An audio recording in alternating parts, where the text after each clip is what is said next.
Friends, ఈ రోజు మంచి రెసిపీ ఒకటి చూపిస్తున్నానండి. అలా స్పెషల్ గా చేసుకునే పూర్ణం బొబ్బట్లండి. చాలా ఈజీగా చేసేసుకోవచ్చు. అలాగే కొత్త వాళ్ళు కూడా చాలా సింపుల్ గా చేసేసుకోవచ్చు అండి. ఇప్పుడు చూద్దాం పదండి పూర్ణం బొబ్బట్లు ఎలా చేయాలనేది. నేను చెప్పిన విధంగా చిన్న చిన్న టిప్స్ పాటిస్తూ చేశారంటే చాలా బాగుంటాయండి. చాలా ఈజీగా కూడా వచ్చేస్తాయి. వీడియోని స్కిప్ చేయకుండా ఎండ్ వరకు చూడండి. ఈ వీడియో మీకు ఎలా అనిపించింది అనేది నాకు తప్పకుండా కామెంట్ చేయండి. ముందుగా ఒక బౌల్ తీసుకొని అందులో చిన్న కప్పుతో ఒక కప్పు గోధుమ పిండి, అలాగే ఒక కప్పు మైదా పిండి, అలాగే కొంచెం సాల్ట్, అలాగే 2 టేబుల్ స్పూన్ల షుగర్ పౌడర్, అలాగే కొంచెం ఆయిల్ అనేది వేసుకోండి. ఇప్పుడు ఇందులోనే కొంచెం వాటర్ వేసుకొని మొత్తం ఒకసారి కలిపేసుకోండి. ఇక్కడ షుగర్ పౌడర్ వేయడం వల్ల పైన కూడా మనకి లేయర్ అనేది ఉంటుంది కదా, స్వీట్నెస్ గా చాలా బాగుంటది. ఇలా కొంచెం కొంచెం వాటర్ అనేది వేసుకుంటూ ఇలా ముద్ద అనేది కలిపేసుకోవాలండి. ఇది మీరు మైదా పిండి యూజ్ చేయకుండా మొత్తం గోధుమ పిండి యూజ్ చేసినా పర్వాలేదండి, చాలా బాగుంటది.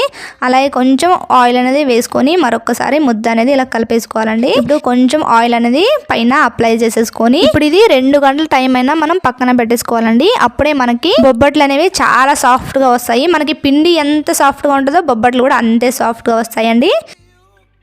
లోపల స్టఫింగ్ అనేది రెడీ చేసుకుందాము. ఇప్పుడు దానికోసం 2 కప్పు వరకు పిండి తీసుకున్నామండి. 1 కప్పు శనగపప్పు తీసుకున్నానండి. ఇప్పుడు శనగపప్పు అనేది 1 గంట సేపు నానబెట్టేసుకుందాము. మీకు టైం ఉంటే నానబెట్టేసుకోండి, లేదు అనుకుంటే అప్పుడే మీరు కుక్కర్కి వేసినా పర్లేదు. నేనైతే 1 గంట సేపు ఇలాగా పక్కన పెట్టేసుకున్నాను. చూడండి, మనం కుక్కర్కి అనేది వేసేసుకుందాము. ఇప్పుడు ఇవి కుక్కర్కి అనేది వేసేసుకుందామండి. చూడండి, ఈ పప్పులు మొత్తం కుక్కర్కి వేసుకొని కొంచెం నీళ్ళు అనేది వేసుకోండి. శనగపప్పు మునిగేంత వరకు మనము నీళ్ళు అనేది వేసుకోవాలండి. చూడండి, అలా వేసేసుకున్నాక 2 విజిల్ అయితే వేపిస్తున్నానండి నేనైతే. మీ కుక్కర్ని బట్టి 2, 3 మీరు చూసుకోండి. నాకైతే 2 విజిల్కి అయితే పప్పు అనేది ఉడికిపోయిందండి. చూడండి, పప్పు అనేది బాగా ఉడికింది.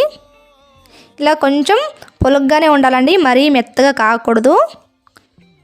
చూడండి, మిక్సీకి వేసేటప్పుడు పూర్ణం అనేది మరీ పల్చగా వచ్చేస్తుంది, అందుకని మరీ మెత్తగా వేసుకోకూడదు. అలాగే ఇప్పుడు బౌల్ తీసుకొని ఒక స్ట్రైనర్ తీసుకొని ఇప్పుడు వడకట్టేసుకోవాలండి. వాటర్ అనేది వస్తుంది కదా, అది పక్కన పెట్టేసుకోవాలి. ఎందుకంటే మనం చారు కానీ లేదంటే రసం కానీ చేసుకుంటే అందులో వేసుకోవడానికి చాలా బాగుంటుందండి. ఒకసారి ట్రై చేసి చూడండి. ఇప్పుడు ఇది పక్కన పెట్టేసుకొని ఇక్కడ ఒక మిక్సీ జార్ తీసుకున్నానండి. అందులో నేను కొబ్బరి ముక్కలు అనేవి వేసుకుంటున్నాను. 1 కప్పు కొబ్బరి తీసుకున్నాను, అది మిక్సీకి వేసుకుని తీసుకున్నానండి. ఇది ఆప్షనల్ మాత్రమే, నచ్చితే వేసుకోవచ్చు లేకపోతే లేదు. టేస్ట్ అయితే చాలా బాగుంటుందండి, అందుకనే వేస్తున్నాను. అలాగే ఇందులోనే ఉడికించి తీసుకున్న శనగపప్పు అనేది వేసుకొని మిక్సీ అనేది వేసుకోవాలండి. చూడండి, ఇక్కడ మిక్సీకి వేసి మీకు చూపిస్తున్నాను. చూడండి, ఇక్కడ మెత్తగా అయితే వచ్చింది. మెత్తగా వేసుకోవాలి మీరు మిక్సీ అనేది. ఇప్పుడు ఇది పక్కకు తీసుకోవాలండి, ఎందుకంటే మళ్ళీ ఇంకా ఉంది కదా కొంచెం పప్పు అనేది, అది కూడా మిక్సీకి వేసేసుకోవాలి. ఇప్పుడు మరొకసారి మిక్సీ అనేది వేసేసుకుందామండి. చూడండి, ఈ మిగిలిన శనగపప్పు కూడా ఇలాగే ఇందులో వేసేసుకొని మిక్సీ అనేది వేసేసుకోవాలండి. చూడండి, ఇప్పుడు మిక్సీ అనేది వేసేసుకున్నాను. ఇప్పుడు మనం ఈ రెండింటిని ఒక దీంట్లో వేసేయాలి. ఒక బౌల్లో వేసేసుకున్నాక ఇది 2 ఇలాగా మిక్స్ చేయండి. ఎందుకంటే ఇందాక కొబ్బరికాయ వేసాను కదా, అందులో కొబ్బరి ముక్కలు అనేవి గ్రైండ్ చేసాం కాబట్టి ఒకే దీంట్లో వేసి ఉంటాం కాబట్టి ఇలా మిక్స్ చేసేసుకోవాలి. ఇప్పుడు ఇది పక్కన పెట్టేసుకొని గ్యాస్ మీద ఒక ప్యాన్ పెట్టేసుకోండి. చూడండి, ఇక్కడ ఒక ప్యాన్ పెట్టేసుకొని ఇందులోనే బెల్లం అనేది వేస్తున్నాను.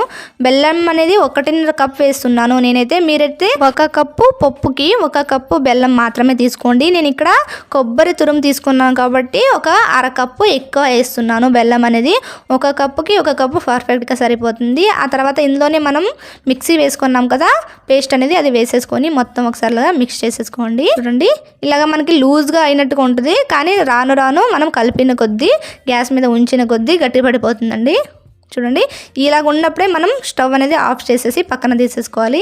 ఎందుకంటే మళ్ళీ రాను రాను ఇంకా కొంచెం గట్టిగా అనిపిస్తుంది.